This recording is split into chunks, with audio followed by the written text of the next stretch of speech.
नमस्कार। हेडलाइन नेपालको हेडलाइन विशेषमा तपाईलाई हार्दिक स्वागत छ। आजको हेडलाइन विशेषमा यति बेला विश्व आतंकित छ। हरेक महादेशमा कुनै न कुनै देशमा झमेला छ, लफडा छ, आतंकवाद पनि मौलाउँदो क्रममा छ र कतिपय अवस्थामा त अब के विश्व यसै गरी चल्छ त, अथवा अब विश्वमा अबको भविष्य के भन्ने खालका प्रश्नहरू पनि धेरैले गर्न थालेका छन्। हामीले यो एसियाली मुलुकमा र हामीले दक्षिण एसियाली मुलुकमा हेर्यौँ भने पनि अफगानिस्तानको घटना पनि कतिपय अवस्थामा पर्याप्त हुन सक्छ। यसरी विश्वमै आतंकवाद र क्राइम मौलाउँदै गरेको अवस्थामा यति बेला विश्वमा गएको अक्टोबर 2 तारिकबाट सप्ताहव्यापी रूपमा विश्व अहिंसा दिवस मनाइराखिएको छ र यो विश्व अहिंसा दिवसको कुरा गर्दा महात्मा गान्धीसँग ठोकिन जान्छ र विश्वका प्रसिद्ध नेताहरू भनेको कुनै एउटा देशको पेवा मात्र हुँदैनन्। चाहे हामी नेल्सन मण्डेलाको कुरा गरौँ या हामीले महात्मा गान्धीको कुरा गरौँ र इभन हामीले हाम्रै मुलुकका चाहे हामी विश्वेश्वर प्रसाद कोइरालाका कुरा गरौँ, गणेशमान सिंहको कुरा गरौँ, मदन भण्डारीको कुरा गरौँ, विश्वमा चर्चित नेताहरूले प्रतिपादन गरेका नीति, उनीहरूका दर्शन, उनीहरूका विचार, उनीहरूको धारणा हर कोहीले लिन सक्छ। चाहे हामी राजनीतिक रूपमा भनौँ, चाहे हामी धार्मिक रूपमा भनौँ, सबैजना बुद्धिस्ट हुनुपर्छ भन्ने छैन। तर गौतम बुद्धका कतिपय उपदेशहरू हर कोही व्यक्तिले आफ्नो व्यवहारमा लागू पनि गर्न सक्छ। गौतम बुद्ध सबैका साझा हुन्, अर्थात् विश्वका त्यस्ता व्यक्तिहरू जसका आदर्श, जसका विचार साझा हुन्छन्। विश्वका अरबौं अरब जनताहरूले, व्यक्तिहरूले ती धारणालाई स्वीकार गर्न सक्छन् र महात्मा गान्धीसँग जोडिएको विश्व अहिंसा दिवसको प्रसङ्ग हामी आज जोड्नेछौँ। यो यति बेला यो विश्व अहिंसा दिवसको प्रभाव विश्वमा कतिको छ, प्रभाव कतिको पर्नुपर्छ, यसको महत्त्व के हो, यो प्रसङ्ग जोड्नेछौँ। र सँगसँगै अहिले यति बेला भारतको बीजेपी, भारतीय जनता पार्टीले काङ्ग्रेसका नेताहरूलाई निमन्त्रणा गरेको छ र काङ्ग्रेसका नेताहरू भारत जाँदैछन्। यसको सन्देश के हो र यति बेला वर्तमान सरकार, शेरबहादुर देउबा नेतृत्वको सरकारले दुईवटा छिमेकी मुलुक चीन र भारतसँगको सम्बन्धलाई कसरी अगाडि बढाउनुपर्छ र कसरी अगाडि बढाउने तारतम्यका साथ त्यो खालको सङ्केतहरू अहिले मिलिरहेको छ, यी बारेमा पनि हामी समीक्षागत कुराकानी गर्नेछौँ। र त्यसका लागि यति बेला हामीसँग आजका हाम्रा अतिथि हुनुहुन्छ परराष्ट्र मामलाका जानकार विपिन देव। विपिनजी, यहाँलाई हेडलाइन विशेषमा स्वागत छ। धन्यवाद सञ्जीवजी। आराम हुनुहुन्छ? ठिकठाक छु। आज विश्वमा अहिंसाका कार्यहरू धेरै भइरहेका छन्। हरेक महादेशमा यो लफडा छ। जहाँ पनि हेऱ्यो भने विश्वको ठुला ठुला देश भन्नेहरूमा पनि आतङ्कवाद प्रवेश गरेको छ र सबै त्राइमाम पनि छन्। फेरि र हामीले दक्षिण एसियाली मुलुकको कुरा गर्दा त अफगानिस्तानकै उदाहरण पनि पर्याप्त छ। मैले यहीँबाट सुरु गरेँ, यो अर्को प्रसङ्गमा पनि म अहिले जान्छु। नेपाल र नेपालको सम्बन्ध चाहिँ नेपालको अहिलेको सरकारले चाहिँ चीन र भारतसँग चाहिँ कसरी अगाडि बढाउने सङ्केत गरिरहेको छ अथवा कसरी बढाउनुपर्छ भन्ने, र सँगसँगै अहिले बिजेपीको निमन्त्रणामा काङ्ग्रेसका नेताहरू जाँदैछन् भन्ने पनि समाचार आइरहेछ। मैले यो विश्व अहिंसा दिवसमै प्रवेश गरेँ। गएको अक्टोबर 2 तारिकबाट जुन साताव्यापी रूपमा जुन यो कार्यक्रम हुँदैछ, यसले विश्वलाई के सन्देश दिँदैछ र यसको महत्त्व के हो र आजको विश्व कतातिर गइरहेको छ र यो टेरोरिस्ट, यो क्रिमिनलहरूलाई चाहिँ हामीले निमिट्याउन पार्नको लागि यो विश्व अहिंसा दिवसले के काम गर्न सक्छ? सञ्जीवजी, तपाईँ पृष्ठभूमिमा नै एउटा कुरा के राख्नुभयो भने अहिलेको संसार हिंसाबाट आक्रान्त रहेको अवस्था छ। खास गरेर भर्खरै तपाईँले इङ्कित गर्नुभएको छ अफगानिस्तानमा एउटा हत्या हिंसाको जुन खेल भइरहेको छ, मानव संवेदना र मानवीय सहानुभूतिमा जुन किसिमको घात प्रतिघात भइरहेको छ। यति मात्रै होइन, अफगानिस्तानको समस्या मात्र होइन, अहिले तपाईँ हेर्नुहुन्छ भने हिंसात्मक वातावरण भारत र चीनको नै गलवानमा टकराहट भइरहेको छ। इजरायल र खाडी मुलुकहरू, इस्लामिक कन्ट्रीहरूको कन्फ्रन्टेसन छ। अर्कोतर्फ दक्षिण सागर त युद्ध भण्डारणको एउटा ठाउँ नै भइसकेको छ, जहाँ अमेरिका, आसियनका कन्ट्रीहरू र चीन मुठभेडको अवस्थामा छ। ताइवानको घटना पनि तपाईँ हेर्नुभएको थियो। यसो हेर्दाखेरि अहिलेको चाहिँ संसारमा एउटा पहिले टेन्सन चाहिँ युरोपमा थियो, अहिले चाहिँ सारा इकोनोमिक ग्रोथ पनि एसियामा भइरहेको छ भने युद्ध भण्डारण र सामरिक कसरत पनि एसियामा चाहिँ सरेको छ। र भन्नुहुन्छ भने समग्रमा अहिलेको संसार कुन बेला we live in a glass house, अहिले हामी सिसाको घरमा छौँ, कहाँबाट सिसा कसैले हानिदिन्छ ढुङ्गा, कुन बेला फुट्छ कुन बेला विस्फोट हुन्छ त्यो भन्न गाह्रो छ। ती पृष्ठभूमिमा गान्धीजीको चर्चा गर्दाखेरि कतिको सार्थकता हुन्छ र विश्व अहिंसा दिवसले यो हिंसात्मक संसारमा कस्तो किसिमको सन्देश दिन्छ त्यो आफैमा यक्ष प्रश्न हो। वास्तवमा गान्धीजी र अहिंसाको नङ र मासु जस्तो सम्बन्ध छ, अन्योन्याश्रित सम्बन्ध छ गान्धीजीको र अहिंसाको। अहिंसाको कुरा गर्दाखेरि गान्धीजीभन्दा पहिले लियो टोल्स्टोय भनौँ, रस्किन भनौँ र थोरो भनौँ, यिनीहरू अहिंसाका सिद्धान्त प्रतिपादन गरेका थिए। जैन धर्ममा पनि अहिंसाको बारेमा प्रशस्त प्रस्तावना छ। तर गान्धीजीले चाहिँ के गर्नुभयो भने अहिंसात्मक आन्दोलनलाई जीवनशैलीमा प्रयोग गर्नुभयो र जीवनशैलीमा प्रयोग गरेर मानवलाई चाहिँ अहिंसाले के गर्छ भने शक्तिशाली बनाउँछ, क्षमा गर्ने योग्य बनाउँछ। त्यसकारण एउटा खास गरेर हाम्रो प्रदीप गिरीले बारम्बार भन्नुहुन्थ्यो, मजबुतीका नाम महात्मा गान्धी, मजबुरीका नाम माओ त्से-तुङ। भन्छ मान्छे आक्रोशमा आएपछि, उत्तेजनामा आएपछि मान्छेले हतियार उठाउँछ, तर मान्छे संयममा आएपछि मान्छे क्षमा याचना गर्छ। अहिंसा भनेको एउटा के हो भने जीवनशैली हो। त्यसकारण आउने सन्ततिलाई, आउने सभ्यतालाई यदि कुनै दर्शनले जोगाउँछ भने त्यो अहिंसात्मक दर्शनले नै जोगाउँछ, गान्धीजीले नै जोगाउनुहुन्छ। र यति मात्रै होइन, गान्धीजीको प्रस्तावना अहिंसासँग मात्रै छैन। गान्धीजी भन्नाले के हो भन्दाखेरि सत्याग्रहको लागि पनि हो, गान्धीजी भन्नाले सादगीको लागि हो, गान्धीजी भन्नाले इमान्दारिताको लागि हो, गान्धीजी भन्नाले मितव्ययताको लागि हो, गान्धीजी भन्नाले स्वच्छताको लागि हो, गान्धीजी भन्नाले पर्यावरणलाई संरक्षण गर्ने, अहिले जुन खास गरेर ग्रिन हाउस इफेक्ट हामी हेरिरहेको छौँ, पर्यावरणको समस्या पनि संसारमा एउटा ठुलो समस्या भएको छ। त गान्धीजी एउटा होलिस्टिकली मानवको सर्वाङ्गीण विकास र कल्याणको लागि कुनै दर्शनको प्रस्तावना छ भने त्यो गान्धी दर्शन छ। खास गरेर एउटा म पुस्तक पढेको थिएँ, इन्डिया आफ्टर गान्धी, रामचन्द्र गुहाको पुस्तकमा चाहिँ एउटा प्रष्ट रूपमा चाहिँ गुहाले चाहिँ के भनेको छ भने अहिले युरोप र अमेरिकामा मार्क्सको बारेमा चाहिँ प्रवचन दिन गयो या रुजवेल्टको बारेमा प्रवचन दिन गयो भने मान्छेहरू त्यति अभिरुचि राख्दैन। तर अहिले पनि संसारमा यदि गान्धी अहिंसाको बारेमा कुरा गर्यो भने मान्छेले अभिरुचि राख्छ। भनाइको मतलब अहिलेको संसारमा कुनै अचूक अस्त्र जसले मानवलाई हिंसा र द्वन्द्वबाट बचाउन सक्छ त्यो चाहिँ गान्धी नै हो। त्यसकारण गान्धीको सान्दर्भिकता र गान्धीको प्रासङ्गिकता अहिले झन् बढी भएको छ। र तपाईँले बडा राम्रै भन्नुभयो, गान्धी, बुद्ध या मण्डेला या कुनै ठुला विख्यात व्यक्तिहरूलाई कुनै एक देश, एक समाज, एक संस्कृति र एक पृष्ठभूमिसँग जोड्नु हुँदैन। यो सम्पूर्ण मानव सभ्यताका चाहिँ के हो भन्दाखेरि साझा हो।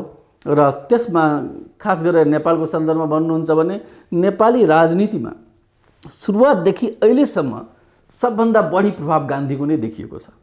या नेपालको जुनसुकै आन्दोलन, नेपाली काङ्ग्रेसले पनि सशस्त्र आन्दोलन गरेर हतियार उठाएको थियो। जब बीपी कोइराला, किशुनजी खास गरेर गान्धीको नेतृत्वमा नै स्वतन्त्रता सङ्ग्राम लडेको थियो, मनमोहन अधिकारी पनि लड्नु भएको थियो, नेपालका थुप्रै नेताहरू लडेको थियो। नेपाली काङ्ग्रेसले पनि हतियार उठायो, झापा विद्रोह, कम्युनिस्ट वामपन्थीहरू पनि हतियार उठायो, माओवादी त अलि पराकाष्ठामा नै गयो, मधेस विद्रोहमा पनि हिंसाका केही गन्धहरू देखिन्थे। तर लास्टमा तपाईँ हेर्नुहुन्छ भने बीपीको जीवनको उत्तरार्धमा बीपी त गान्धीवादीको एउटा प्रतिमूर्ति नै हुनुहुन्थ्यो। बीपीको इकोनोमिक फिलोसफी कम्प्लिटली गान्धी फिलोसफीबाट बेस्ड छ। त्यस्तै नेपालका कम्युनिस्टहरू पनि अन्तिममा हतियार गान्धीमा समर्पण भए। खास गरेर प्रचण्डजीले पहिलो चुनावताकामा भनेको थियो, अब केही दिनको लागि हामी गान्धीवादी बनौँ। भनेको मतलब गान्धी के हो भने मान्छे आक्रोश भएपछि हिंसाबाट हुन्छ, तर मान्छे जब बलियो हुन्छ, संयम हुन्छ, मानवीय मूल्य मान्यतालाई आत्मसात गर्छ, त्यसको मान्छे अन्तिम पडाउ, अन्तिम यात्रा अन्तिम गन्तव्य चाहिँ गान्धीवाद नै हो। त्यसकारण नेपालको राजनीतिमा पनि गान्धीवादको चाहिँ व्यापक प्रभाव छ। प्रभाव देखिन्छ। अब जस्तो विपिन देवजी जस्तो भनौँ न, अब महात्मा गान्धी त अब भारतकै हुनुहुन्थ्यो होइन। अब महात्मा गान्धीका अथवा गान्धीका दर्शन अथवा सिद्धान्त भारतले मात्रै अङ्गीकार गर्नुपर्छ कि विश्वमा जुनसुकै मुलुकले अङ्गीकार गर्न सक्छ आजको दिनमा? तपाईँलाई के लाग्छ? हेर्नुहोस्, गान्धीको सिद्धान्त र गान्धीको दर्शन वास्तवमा गान्धीलाई गान्धी बनाउन अफ्रिकालाई हामीले बिर्सनु हुँदैन। खास गरेर ओकालत त त्यही गर्नुहुन्थ्यो होइन। सत्याग्रहको सुरुवात खास गरेर गान्धीजीले अफ्रिकाबाट सत्याग्रहको प्रयोग चाहिँ गान्धीजीले अफ्रिकाबाट गर्नुभयो। अहिंसात्मक आन्दोलनको प्रयोग अफ्रिकाबाट गर्नुभयो। त्यसकारण भारतले एउटा मोहनदास पठायो तर अफ्रिकाले गान्धी बनाएर पठायो। मोहनदास करमचन्द गान्धी। त्यसकारण गान्धीजीको दर्शन भारतसँग मात्रै जोडिएको छैन। अब जस्तो मार्टिन लुथरको नै कुरा गर्नुहुन्छ भने अश्वेत आन्दोलन, ब्ल्याक एन्ड व्हाइटको आन्दोलनलाई अहिंसात्मक बनाउन मार्टिन लुथरले जुन प्रयोग गर्यो त्यो आफैमा व्यापक छ। अमेरिकामा सबभन्दा बढी प्रयोग भएको, दक्षिण अफ्रिकाका मुलुकहरूमा प्रयोग भएको, त्यति मात्र होइन, ठुलो हिसाबले गोविन्द केसीले मात्रै नेपालमा एउटा अनसनको माध्यमबाट त सत्ता र शक्तिलाई हल्लाइदियो नि त। के हो भने एउटा चारित्रिक आन्दोलन हो। जब मान्छे आफ्नो चरित्रलाई शुद्ध गर्छ, नैतिक रूपमा सशक्त हुन्छ। अहिले नेपाली राजनीतिको सबभन्दा ठुलो कुरा के हो भने हाम्रा नेताहरू विलासी भए, सुकिला मुकिला भए। अहिले मान्छेले के खोजिरहेको छ भने दरबार छोडेर नेताहरू झोपडीमा बस्छ। गणेशमानजीको ठुलो घर थियो। म एउटा तपाईँको माध्यमबाट निवेदन गरौँ, 2005 सालमा गणेशमानजी दरभङ्गामा हुनुहुन्थ्यो। त्यतिखेर उहाँ चाहिँ एउटा कोठामा ढुङ्गाको सिरानी बनाएर सुत्नु भएको थियो। अनि गजेन्द्र नारायण सिंह उहाँ विद्यार्थी हुनुहुन्थ्यो, उहाँ सिरानी लिएर आउनुभएको। गणेशमान सिंह त जेल तोडेर जानुभएको थियो, ठुलो विख्यात भइसक्नु भएको थियो। अनि गणेशमानजीले के आग्रह गर्नुभएको भए नेपालमा जबसम्म राणा शासन हुन्छ तबसम्म म सिरानी लिन्न, म ढुङ्गालाई नै सिरानी बनाउँछु भनेको त्यो आग्रह सत्याग्रहको आग्रह थियो। भनेको त नेपाली जनताले के चाहन्छ भने मेरो नेता 1.5 करोडको पलङ 1.5 लाखको पलङमा नसुतोस्, हामी जस्तै बसोस्, सादा जीवन, सादा जीवन, उच्च विचार। अहिले नेपाली जनताका सबभन्दा आफ्ना नेताप्रति तपाईँ 1, 2, 3 मा सोध्नुहुन्छ कस्तो नेता चाहिन्छ भन्दाखेरि जुन नेताको जीवनशैली र जनताको जीवनशैलीमा तारतम्यता होस्, तारतम्य होस् र नेतालाई हेरेपछि जनताले पनि भन्छ हामी जस्तै बाँचिरहेको छ। त्यसकारण त्यो नेताको खोजी पनि के हो भने गान्धीजीको दर्शनबाट परिलक्षित छ। त्यसकारण गान्धीजी भन्दाखेरि हामी एउटा समग्रमा बुझ्छौँ। गान्धीजी भनेको चरित्र हो, जीवनशैली हो। जस्तो नेपालमा टाइम टु टाइम सत्याग्रहको जुन व्यापक प्रयोग भएको छ, बीपीको सुन्दरी जलको आमरण अनसन गान्धीजीको प्रयोग थियो। इभन मेलमिलापको कुरा गर्नुहुन्छ भने राष्ट्रिय मेलमिलाप बीपी कोइरालाको त्यो गान्धीवादको प्रयोग थियो। त्यसकारण हामी के पाउँछ भने गान्धीजीको प्रयोग, गान्धी दर्शनको प्रयोग भारतमा होइन संसारका कुना कुनामा चाहिँ गान्धीवादको चाहिँ व्यापक प्रयोग भएको छ। र आउने दिनमा यसको व्यापकता, यसमा शोध तपाईँको माध्यमबाट म आग्रह गरौँ। ईसा मसीह पछि संसारमा सबभन्दा बढी कृति, सबभन्दा बढी लेख, सबभन्दा बढी अनुसन्धान, सबभन्दा बढी चिन्तन, सबभन्दा बढी व्याख्यान यदि कुनै दर्शनमा भएको छ, कुनै विचारधारामा भएको छ भने त्यो गान्धीवादमा नै हो। त्यसकारण गान्धीको चाहिँ गान्धीजी भन्नाले व्यक्ति होइन, एउटा विचार हो। भनेपछि मोहनचन्द्र करमचन्द गान्धी, महात्मा गान्धी, उहाँको दर्शन, उहाँको विचारको प्रभाव नेपालको जियो पोलिटिक्समा प्रष्टै रूपमा छ उसो भए? 2007 सालदेखि 2007 सालभन्दा पहिलेदेखि नै जाउँ, खास गरेर बीपी कोइरालाको नेतृत्वमा, बीपी कोइरालाको अगुवाईमा अहिले किशुनजीको लाइफस्टाइलदेखि कम्पेयर गर्नुहुन्छ भन्दाखेरि त्यो पुस्ता, त्यो पिँढी, कृष्ण प्रसाद भट्टराई पनि इन्सपायर्ड। गणेशमानजी, बीपी कोइराला, महेन्द्र नारायण निधि, रामनारायण मिश्र, त्यसपछि काङ्ग्रेसको त्यतिखेर त्यो चर्चामा आएको सबभन्दा रामेश्वर प्रसाद सिंह, जति मूर्धन्य व्यक्तित्वहरू हुनुहुन्थ्यो सबै गान्धीको स्कुलिङबाट नै स्कुल थिए। तर बीपी सुरुमा गान्धीबाट सम्मोहित थिएन। एउटा म तपाईँको माध्यमबाट आग्रह गरौँ कि गान्धीजीको नेतृत्वमा जुन नेताहरू सुरुमा थिए, या जयप्रकाश नारायणको कुरा गरौँ, डाक्टर मनोहर लोहियाको कुरा गरौँ, उहाँहरू सुरुमा चाहिँ गान्धीलाई भारत स्वतन्त्रताको लागि मात्रै नेता भनेको थियो। गान्धीलाई सबैले मान्छ, हामी पनि मान्छौँ। सब मार्क्सको गहिरो प्रभाव थियो। बीपीमा पनि मार्क्सको गहिरो प्रभाव पाइन्छ, लोहियामा पनि, जयप्रकाश नारायणमा पनि। तर बिस्तारै बिस्तारै गान्धीको व्यापकता, गान्धीको समग्रता र गान्धी दर्शनको त्यति प्रयोगमा यथार्थता थियो कि जयप्रकाश नारायण, डाक्टर लोहिया, बीपी कोइराला जीवनको उत्तरार्धमा यिनीहरू गान्धीवादी भए।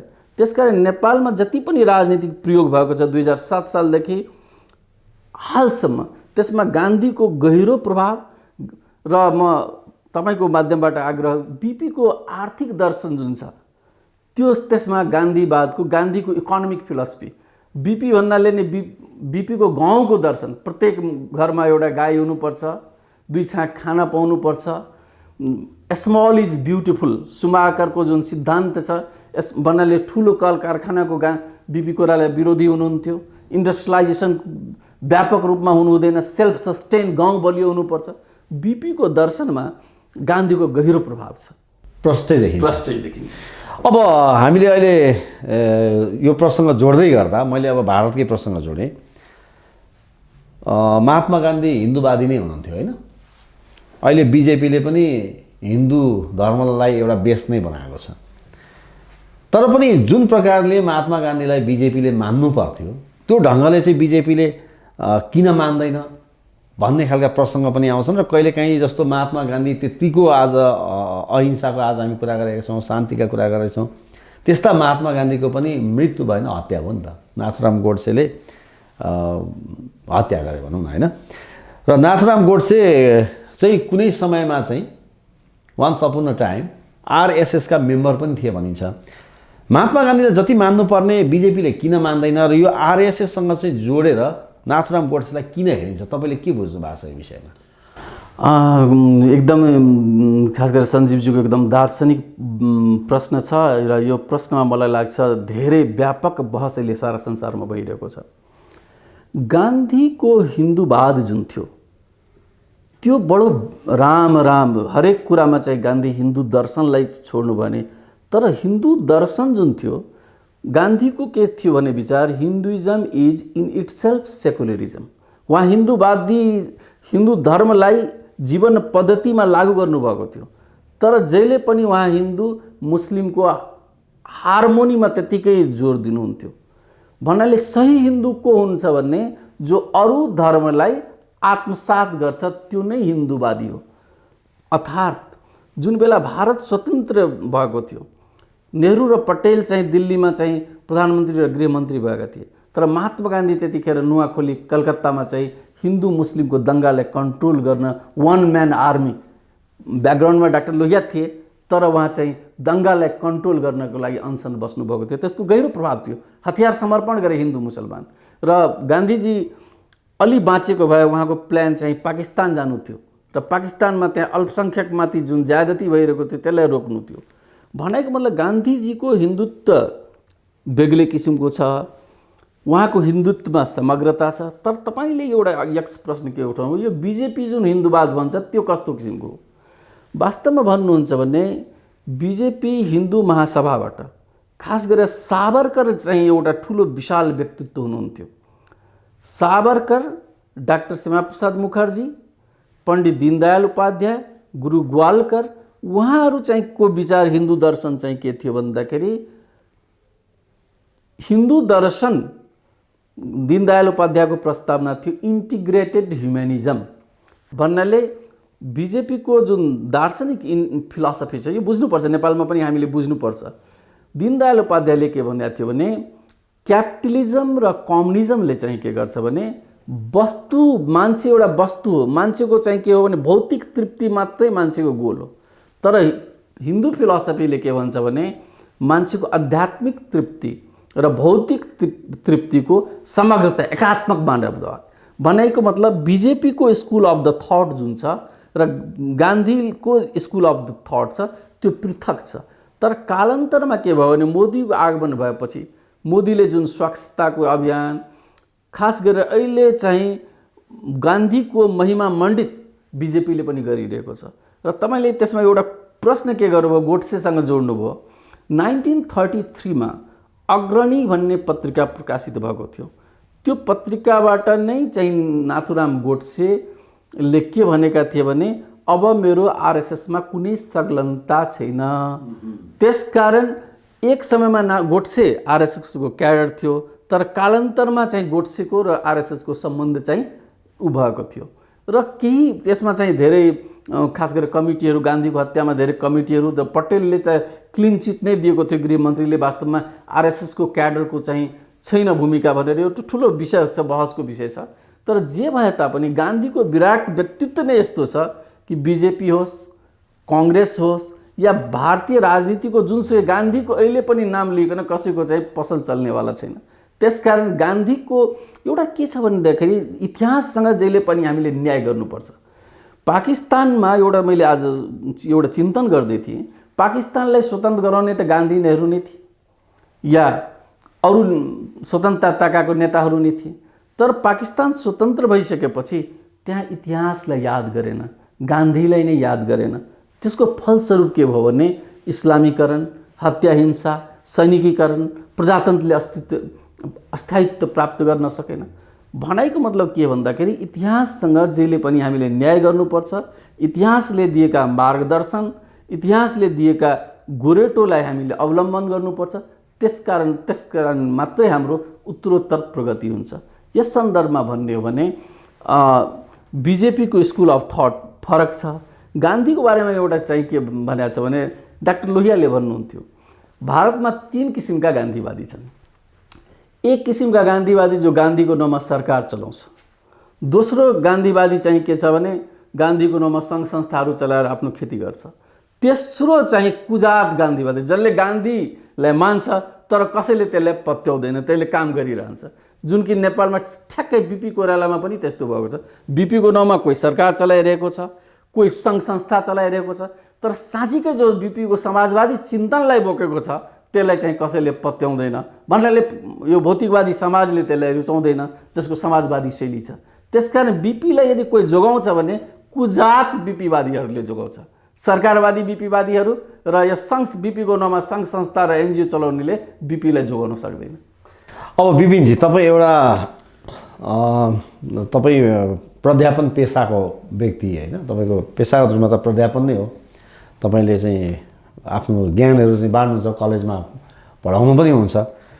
तपाईँ अन्तर्राष्ट्रिय मामलाको जानकारी, तपाईँसँग यत्रो विघ्न नलेज छ, तपाईँलाई यो विषयमा रुचि चाहिँ किन आयो विपिनजी? खास गरेर यो जब कुनै काम गर्नुहोस् अन्तिम यात्रा चाहिँ के हो भने समाजको रूपान्तरण नै हो, देशको विकास नै हो र विकास विचार बिना हुँदैन। त्यसकारण एउटा प्राध्यापन पेसामा लागेपछि या जुनसुकै पेसामा लागेपछि पहिले जबसम्म politics without principle is very dangerous. सिद्धान्त बिना राजनीति, मेहनत बिना पैसा, यो चाहिँ के हो भने खतरनाक हुन सक्छ। चरित्र बिना व्यक्ति चाहिँ यो चाहिँ खतरनाक हुन्छ।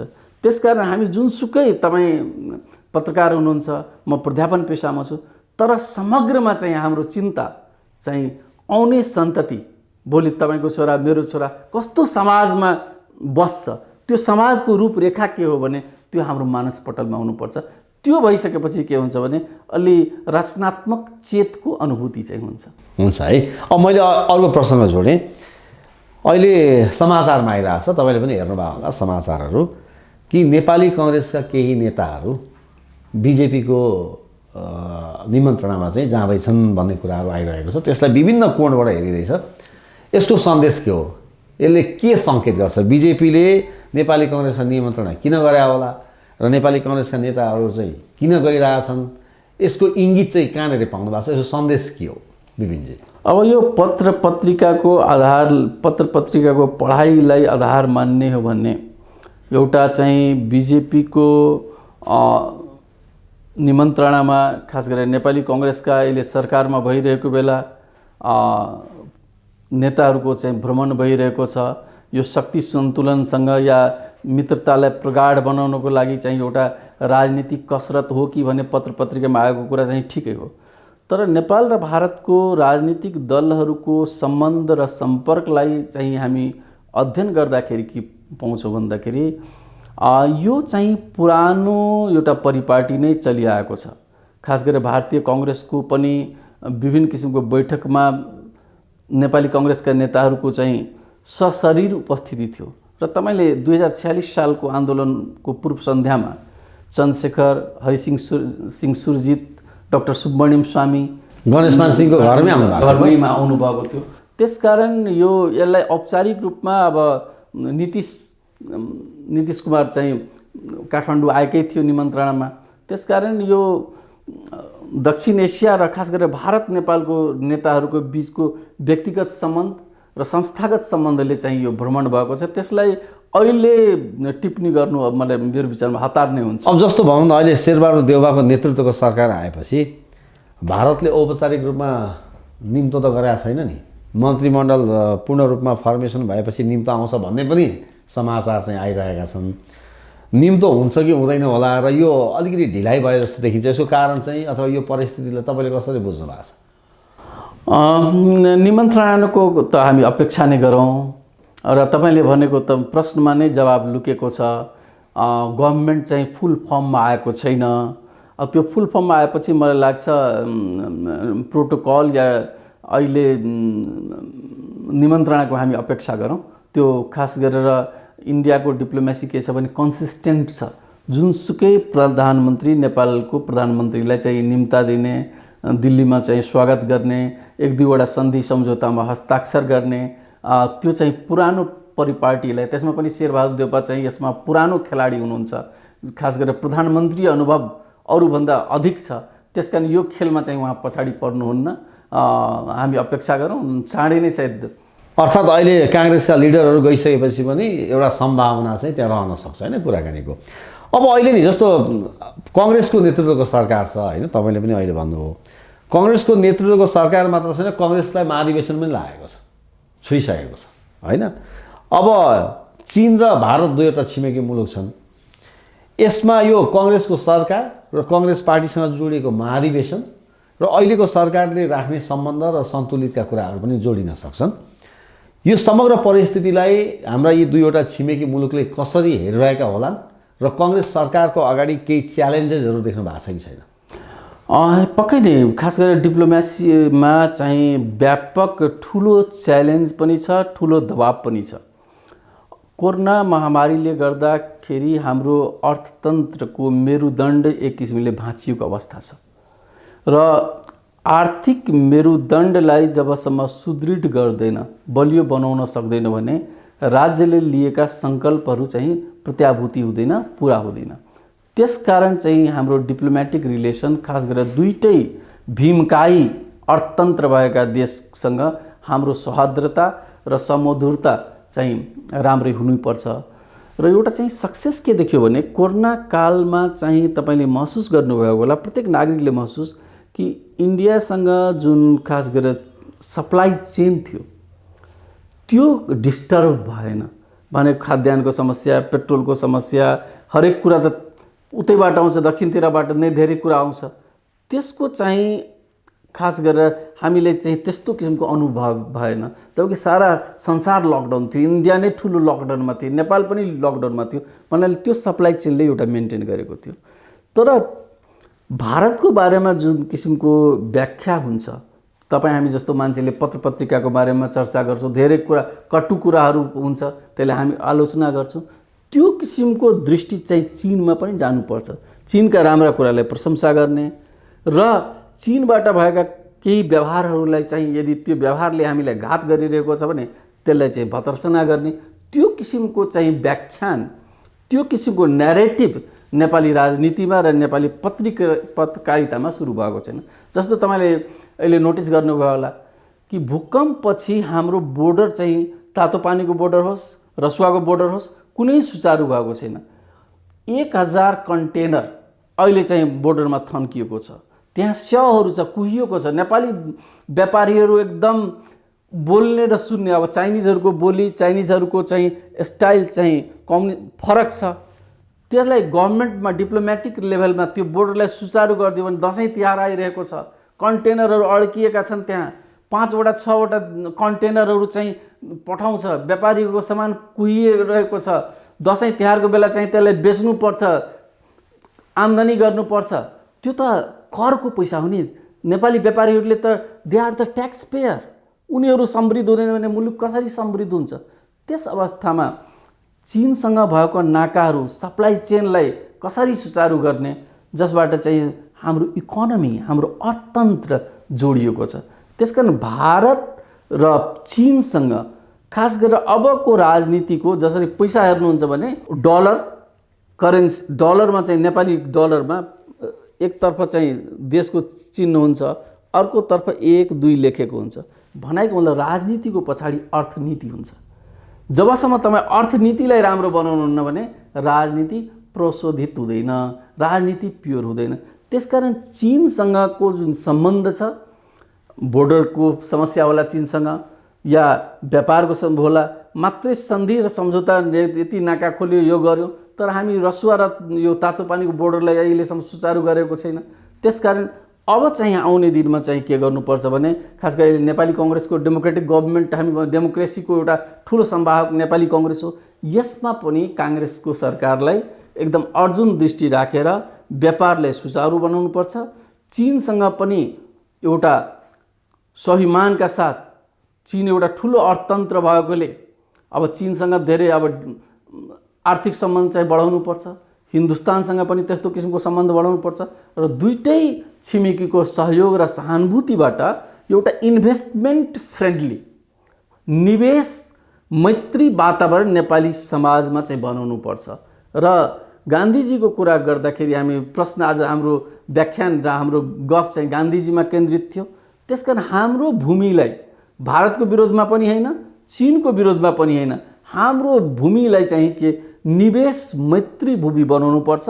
र जुन किसिमको आजको दिनमा हामी गान्धीजीलाई स्मरण गर्दाखेरि र्याडिकलिजम, फन्डामेन्टलिजम, टेरोरिजम, भायोलेन्स, कुनै पनि कट्टरपन्थी, कुनै पनि हिंसात्मक गतिविधि, कुनै पनि षड्यन्त्रकारी गतिविधि, कुनै पनि छिमेकी विरोधी गतिविधिलाई एउटा सूक्ष्म र सुदृढ सुरक्षा कवचको अन्तर्गत चाहिँ के गर्नुपर्छ भने त्यसलाई परास्त गर्नुपर्छ। र अहिलेको अवस्थामा यदि अफगानिस्तानको खेलमा पनि त्यही भएको थियो, त्यहाँका सरकार शान्ति सुरक्षाका मामलामा चुस्त र दुरुस्त सुरुदेखि नै थिएन, विदेशी भूमिलाई खेल्ने ठाउँ बनाइदियो। त्यसकारण आज अफगानिस्तानमा हेर्नुहोस् त बर्थ रेट र डेथ रेटमा कस्तो अवस्था छ, शान्ति सुरक्षा कस्तो छ, झन्डै सोमालिया जस्तो हुने अवस्था आइसकेको छ अफगानिस्तानमा। त नेपाली भूमिमा पनि ठुला ठुला छिमेकीहरू छन्। शान्ति सुरक्षालाई बलियो बनाउनुपर्छ र निवेश मैत्री बनाएर चाहिँ हाम्रो अब चाहिँ प्रजातान्त्रिक वातावरणमा आर्थिक विकासलाई नै अर्जुन दृष्टि बनाएर हामीले गुरु योजना तयार गर्नुपर्छ र तदनुरूप हामी अगाडि बढ्नुपर्छ। अब विपिनजी, मैले महाधिवेशनकै प्रश्न गरेँ, कांग्रेसको महाधिवेशनमा चीन र भारतलाई कतिको चासो हुन सक्छ? स्वाभाविक रूपमा खास गरेर कमजोर अर्थतन्त्र भएका मुलुकहरूमा इनस्टेबिलिटी, अस्थायित्व भएन भने के हुन्छ भन्दाखेरि छिमेकीको चलखेल बढी हुन्छ। र नेपाली कांग्रेसको महाधिवेशनमा चाहिँ अब राजदूतहरूको भेटघाट, आफ्नो अनुकूल नेतृत्व सुदृढ र सबल गर्नु, यो ठुलो समय, लामो समयदेखि यस्तो किसिमको राजनीतिक कसरत र राजनीतिक बहस भइरहेकै छ। त्यस अवस्थामा विदेशीको हामीले स्वीकार गरे पनि स्वीकार नगरे पनि चासो हुन सक्छ। तर नेपाली कांग्रेस एउटा पुरानो प्रजातान्त्रिक पार्टी भएकोले नेपाली कांग्रेस अहिले पनि प्रजातन्त्रलाई आत्मसात गरेका, आन्दोलन गरेका, सत्याग्रह गरेका कार्यकर्ताहरू छन्। त्यसकारण कुनै पनि प्रभावमा मलाई लाग्छ कार्यकर्ताहरू पर्दैन। एउटा यो त के हो भने एउटा गोल्डन अपर्च्युनिटी हो। यो गोल्डन अपर्च्युनिटीलाई क्यापिटलाइज, पुञ्जीकृत गरेन कांग्रेसले भने त वास्तवमा ठुलो राजनीतिक यात्रा गरेका पार्टीले आफ्नो अस्मिता र अस्तित्व गुमाउन सक्ने खतरा छ। त्यसकारण यो महाधिवेशनसँग कांग्रेसको जीवन र कांग्रेसको भविष्य गाँसिएको छ। यदि विदेशीहरूको हस्तक्षेप र चलखेल भयो भने त्यो दुर्भाग्यपूर्ण हुनेछ। मलाई लाग्छ एउटा कार्यकर्ताहरूले चाहिँ अब चाहिँ यो अहिलेको जमानामा, मिडियाको जमानामा, फेसबुकको जमानामा, ट्विटरको जमानामा कार्यकर्ताहरू सजग र सचेत छन् र प्रजातन्त्रलाई मानसपटलमा राखेर, देशलाई हृदयमा राखेर, प्रजातन्त्रलाई घुडा बनाएर यात्रा गर्ने कार्यकर्ताहरू चाहिँ वास्तवमा विदेशी चलखेलबाट चाहिँ प्रभावित हुँदैन जस्तै मेरो बुझाइ छ। हुन्छ विपिनजी, तपाईँले आज हाम्रो स्टुडियोमा आइदिनु भयो र यो विश्व अहिंसा दिवसको विषयमा पनि हामीले कुराकानी गऱ्यौँ र महात्मा गान्धीको जुन दर्शन छ, जुन उहाँको सिद्धान्तहरू छन्, उहाँका प्रभावहरू के कस्तो छ नेपालको जियो पोलिटिक्समा भन्ने पनि कुरा गऱ्यौँ। सँगसँगै अहिले पछिल्लो समयमा अहिलेको अवस्थाको कुरा र केही नेपाली कङ्ग्रेसका लिडरहरू बिजेपीको निमन्त्रणामा भारत जाँदै गरेको कुरा र अहिलेको सरकारको च्यालेन्जेसका कुराहरू पनि हामीले गऱ्यौँ। समग्रमा यहाँले हाम्रो दर्शकलाई केही कुराहरू बताइदिनु भयो, यहाँलाई धेरै धेरै धन्यवाद। धन्यवाद सञ्जीवजी। नमस्कार। नमस्कार।